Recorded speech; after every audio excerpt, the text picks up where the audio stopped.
Hello everybody and welcome to a brand new Elder Scrolls Online build video. Today guys we are taking a look at the Disciple of Sithis. This is a dual-wield light armor healer primarily made for doing dungeons, 4-man group content like arenas and arenas and dungeons and stuff. Now the nice thing is that in theory, now I'm going to put it like that, in theory, it should work fine in normal and veteran trials as well. Hard mode trials might be really hard with this, but I'm sure once you have the mechanics and stuff down on a trial, like this would work even in hard mode trials. It really comes down to that, like, normal veteran difficulty. Let's go ahead and take a look at the build. So we are a Nightblade Dark Elf for this build. We do have 64 points in our stamina. As you can see, that gives us a 31k max stamina. We do have a 25k max magicka, 22k max health. We do have 1,048 mag recovery with a 406, sorry, 4,000, I don't know where that came from. Health recovery, 705 stamina recovery.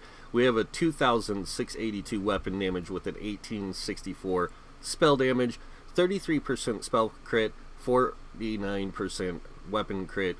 We do have 12k physical, or spell and physical resist, almost identical. I do need to do some adjustments to this, like in the CP, to get it right.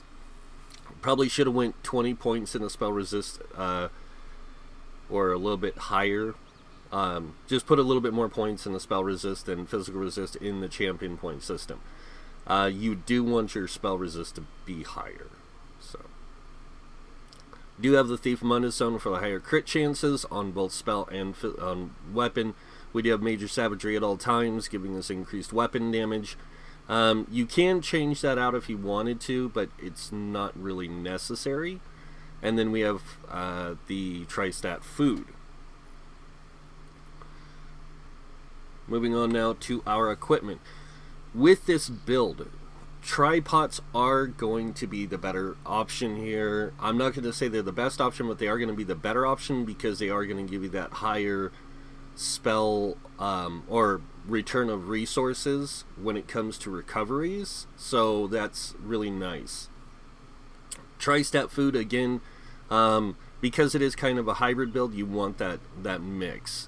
Now, going over our gear sets, starting with our monster set. So our monster set is Bogdan, the Night Flame set, or the Night Flame set. And the reason for it is the 1-piece adds max magic of the 2-piece. When you heal yourself or an ally, you have a 20% chance to summon a totem for 6 seconds that heals you and your allies within 5 meters for 2,853 health every second. This effect can occur once every 10 seconds. And trust me, every 10 seconds this will be going off. Next up, we are using Hunting's Rage. This is really good. It adds weapon damage, max stamina, weapon damage, weapon crit, max stamina, weapon crit, and then a large amount of weapon damage. Now, a lot of people will say, if it's a healer, why do you have so much weapon damage? It's because of certain spells that you can use, like Echoing Vigor as an AoE kind of dot heal, but we're using something else as a burst heal. So, as our AoE burst heal, which is gonna, but then you have other spells and stuff that you could use, or abilities. So next up is our other set, and this is the Withered Hand set. Now, a lot of people are going to ask, where does this drop? This drops in Alakir Desert. 2-piece mag recovery, 3-piece max magicka, 4-piece max health. The 5-piece is what makes it really good for this particular setup. So when you are within 28 meters of an enemy you are in combat with, and the enemy dies, you heal for 1898 health and 1898 magicka, and gain that back, and that effect can occur every 3 seconds. The reason why I say this is really good is if you're in a dungeon or a four-man environment, this just gives you a really good resource return on magicka and just keeps your magicka coming in, because you're going to be using a lot of it, trust me. With this build, you go through a lot of magicka. Alright, as always, traits and enchants and the setup of our armor types. So this is a 5-piece light armor setup. Since we are using a crafted 5-piece, so heavy chest, light helm, light shoulders, light gloves, light belt, light boots. That's our 5-piece of light. And then in medium pants. And as always, we are going with 2 invigorating. 1 on the head, 1 on the legs. This is going to give us increased health, magic, and stamina recovery. And then we are reinforced on the chest for that higher resistance value. And then divines on all the small pieces. Moving on to the jewelry, or enchants on the body, sorry. 3 tri-stat. This is going to give us that wide spread of resources. And then on the small pieces, we are running 2 max magicka and 2 max stamina. Again, it doesn't matter how you have the magicka stamina combination. You can have 2 magicka here, 2 stamina here, or whatever. I like to give myself, usually I go stamina in the gloves and boots, and then magicka in the belts and shoulder. That's just a kind of a reminder for myself when I do these hybrid type setups on how I do it. Now, onto the jewelry, we have 2 tri-rune rings. This gives you tri-stats, and then 2 weapon damage enchants. You can go for a weapon and a spell damage if you want. It's really up to you, but I like this combination, personally. And then moving on to the necklace, we are using an infused magicka recovery. Alright, moving on to the weapons. This is where things gonna get kind of interesting. We are using a sword and a dagger combination. The reason for this will give you 3% damage to all enemies. This will give you 3% or 3% extra crit on all things you do. So, alright, first weapon is infused with a absorb stamina enchant. Our offhand is going to be Nirnhoned with an absorb magicka enchant. This is going to give us a good amount of resource return. It's also going to give us that extra burst of damage to some degree. On the back bar, we are using a infused weapon damage enchant. Now this is going to give us 226 extra weapon and spell damage pretty much at all times because of one of the abilities we're running to keep this active. And then over here we have our offhand, which is a Nirnhoned dagger with an absorb magicka enchant. Now we have so much magicka recovery and so much magicka return that you could actually go with something here if you wanted, something else here if you wanted to. Like you don't have to go with a mag recovery. You could go with a stam recovery or something else. And you have so much magicka coming in anyways from the Withered Hand set.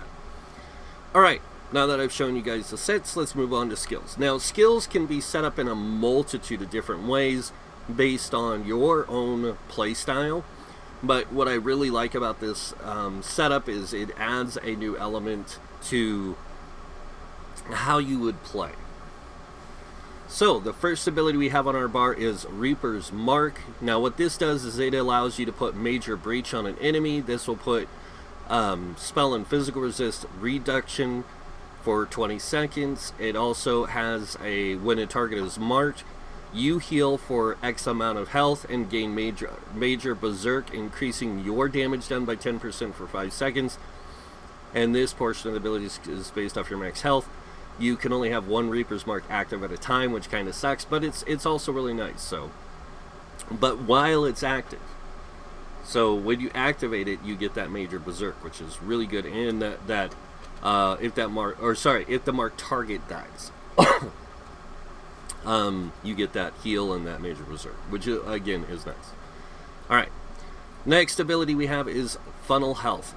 Great ability, probably one of the best heals over time that you have as a Nightblade because of how it works.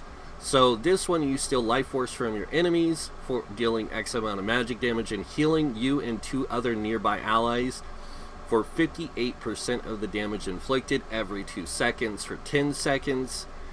Really good heal over time. Next ability we have, and you can change this out if you don't want to use it. to one of the many other abilities you have, but I like using surprise attack. The reason why is because usually the tank will position themselves to where they're in front of the boss, and you and your healer and your allies are behind the boss, kind of in a dungeon encounter or certain things. So that way, if the boss has like a conal AoE, it's hitting them and not you. So this one, you slash the enemy for 7,952 physical damage. If you are flanking the enemy, shred through a small portion of their armor, reducing their physical resistance by 5% for 10 seconds. Attacking with surprise attack from the flank stuns the enemy for 3 seconds and sets them off balance. The flank is from the rear. Alright, next ability we have is our AoE heal. Now this deals damage to all enemies in an area of effect of 8 meters. And all nearby enemies take that damage, and then all nearby allies are healed for 1392 plus 20% for each enemy hit.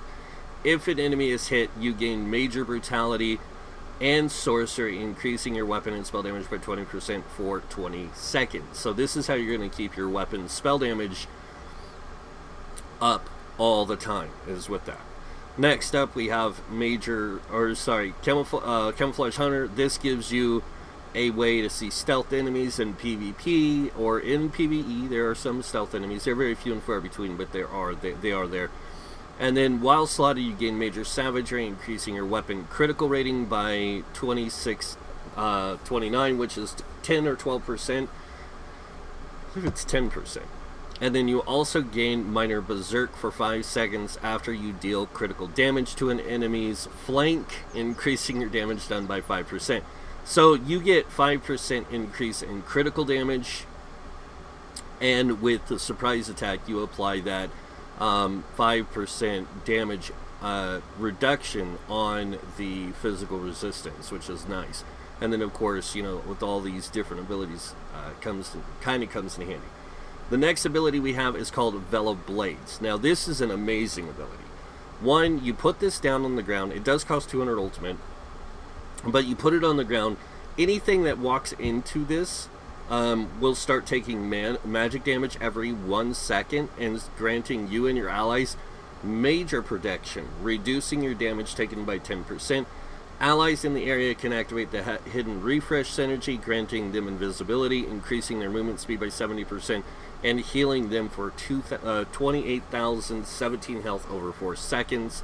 So not only is it a great CC damage reduction, skill, and a buff for your group, but it also has that synergy to it, which is also very nice. Moving on to the back bar.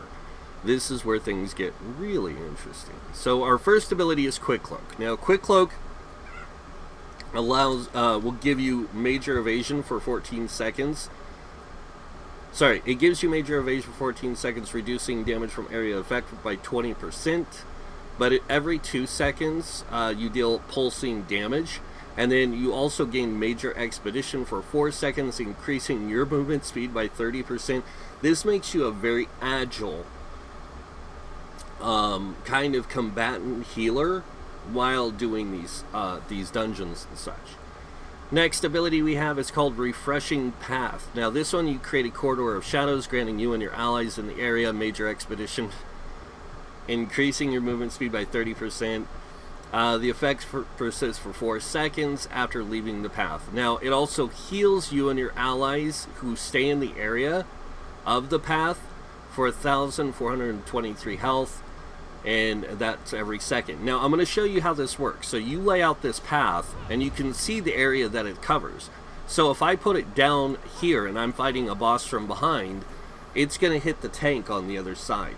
So it's going to keep that tank with a dot heal on them, and even other things will reach them. So really good. Next ability we have is called Mirage. Now, Mirage is something you can swap out for other abilities or another ability if you want to. But I like using Mirage because of what it does. So, surround yourself in a phantasmic aura to gain major evasion and minor resolve. So this one increases your reduces your damage from area of attacks, which we already get from Blade Cloak, but this one lasts for 26 seconds. And on top of that, you also get the Minor Resolve, which increases physical and spell resist by 2974 for 26 seconds. So you get this nice resistance buff, and you get that major evasion for yourself. So it's kind of like you're constantly keeping these things applied no matter what. Next ability we have is Leeching Strikes. Another great ability. Anytime you deal a light attack or a heavy attack, you will heal yourself and restore stamina.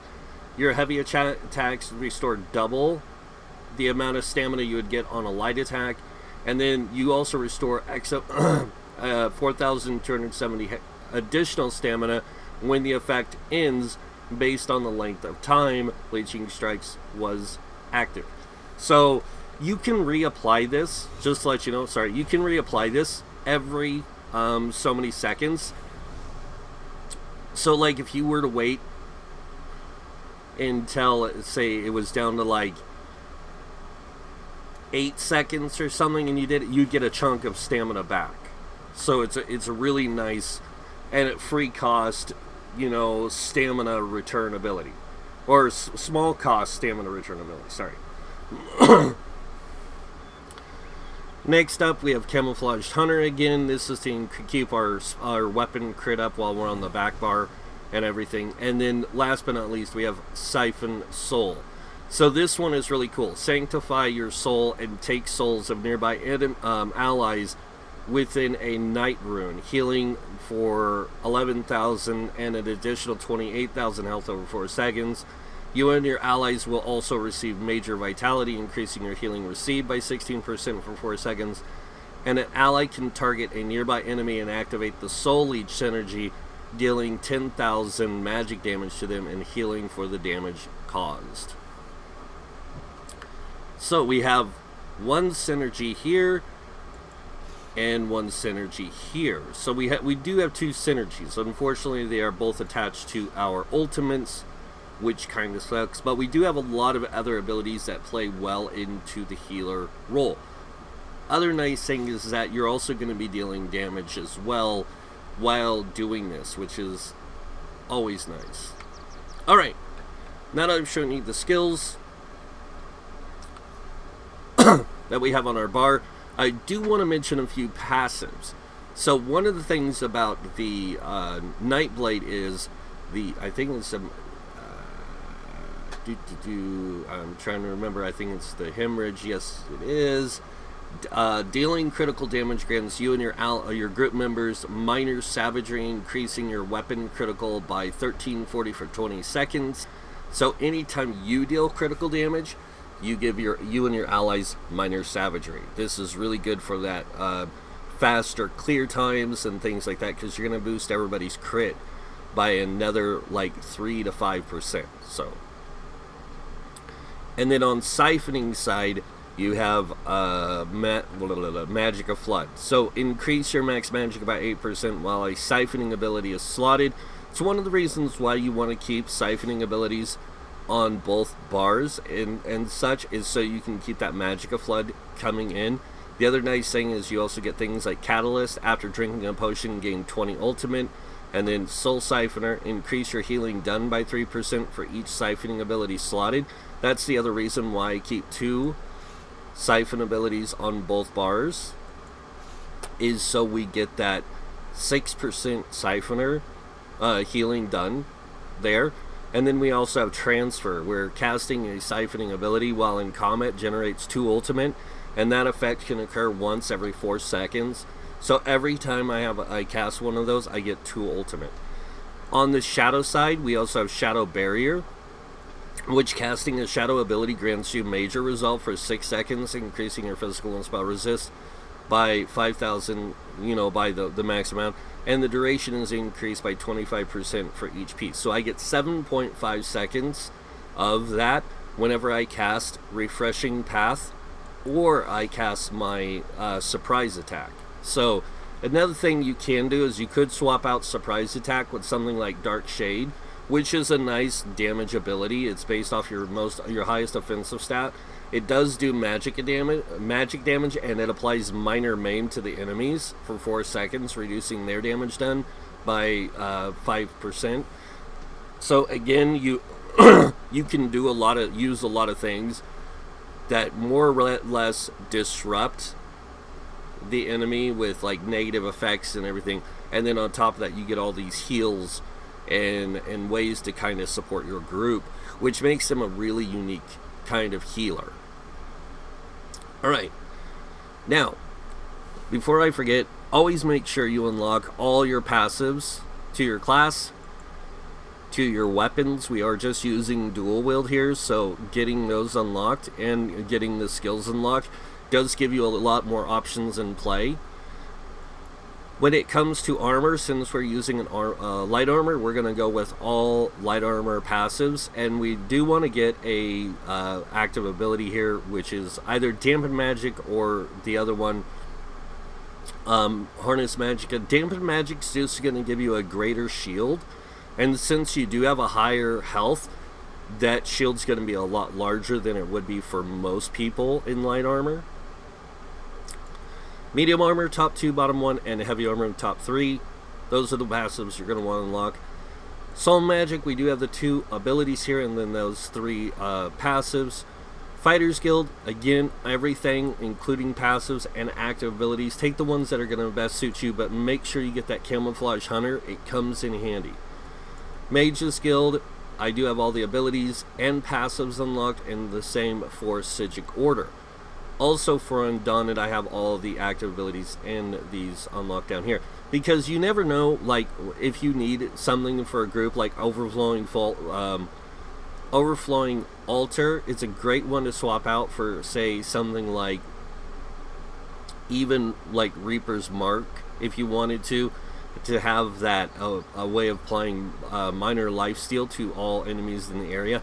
The other thing is that it does cost more health to you, but it has a greater amount of time and stuff like that. And then it has the Blood Feast synergy, which when allies in the area activate the Blood Feast synergy, heal for 65% of their max health. So Alliance War, only need the 3 skills: Aggressive Horn, Echoing Vigor, and Caltrops, and the same for support side.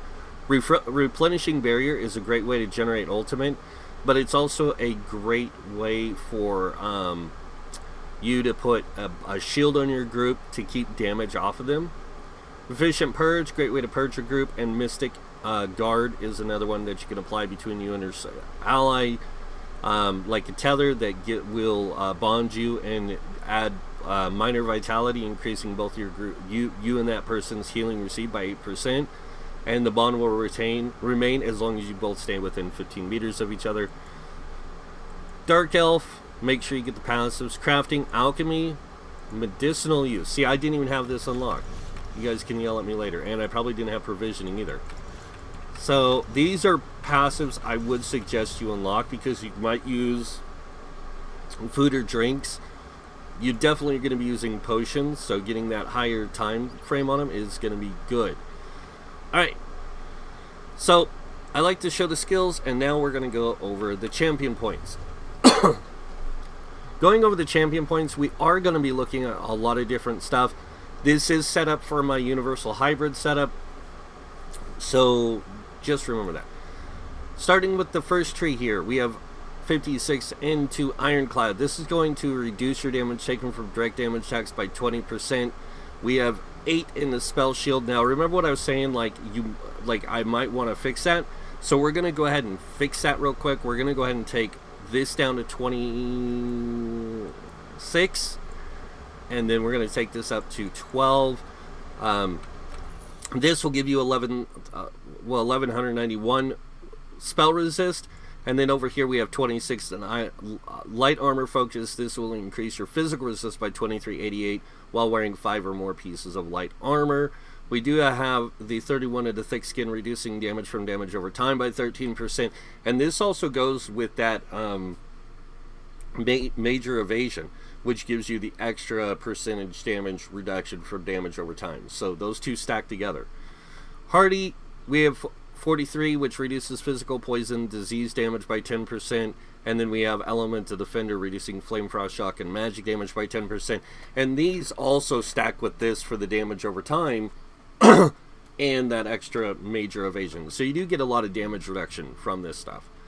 Moving on, we have 40 in the Bastion. This increases the effectiveness of your damage shields by 16%. And then we have 19 in the Quick Recovery, increasing your healing received by 5%. Moving on to the green tree here, we have 40 in the Warlord, reducing break free cost by 16%. 16 in the Sprinter, reducing your sprint cost by 10%. 16 in the Bashing Focus, reducing your bash cost by 10%. And then moving into the middle tree here, we have 43 in the Moodcalf. This increases your stam recovery by 10%. And then we have 75 in Arcanus, increasing your mag recovery by 14%. Another thing that's nice about the Nightblade is they do get 15% stamina, health, and magicka recovery bonus. 40 in the Tumbling, reducing the cost of your roll dodge by 16%, and 40 in the Shadow Ward, reducing your block cost by 16%.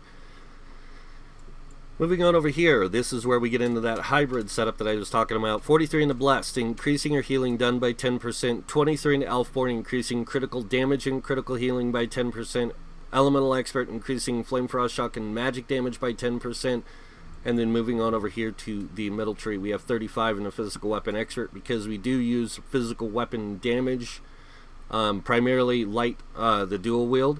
So that will be increased by 20%. We also, for your light and heavy attacks, and then Master at Arms, increasing your direct damage done by 16%. Moving on over here, we have 43 in the Mighty, increasing physical, poison, disease damage by 10%. 23 in the Precise Strikes, increasing your critical damage and critical healing with stamina abilities by 10%. And then we have 20 in the Thaumaturge, increasing your damage done with damage over time effects by 9%. And that is it for our champion points. So what we're going to do is we're going to take this Disciple of Sithis, and we're going to take a little trip over to a dungeon so I can show you how well it works in that environment. While I'm doing that, I'm going to go ahead and take a drink, because everyone tells me to whenever I'm like starting to choke. Got me a little mocha here, like Starbucks mocha. You know those ones you buy in the glass jar? Really good. Delicious. Alright. I really like this dungeon. Not only for the for this setup, but also for the speed of which you can get to the last part. So as always, I'm going to show you how this build works in against trash, and then against the boss. So going to go ahead and get our buffs going. And as I told you guys, you know, the build is primarily just like, you want to be able to kill things fast, because you want to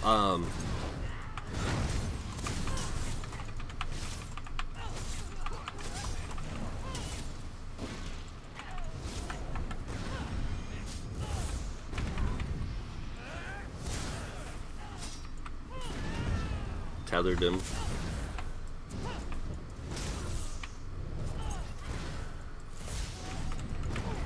And like you said, you go through a lot of magicka, so keeping that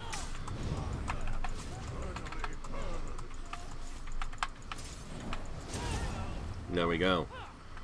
I really love this build. It's one of my favorite ways to play. Even on the live server, I have a build very similar to this, but it is a medium armor build that I play, which is the Blood Hunter. Very similar in a lot of ways, except it uses Melabets instead of the Bogdans. But you could switch that out for Bogdans, but it plays the same. I mean, literally.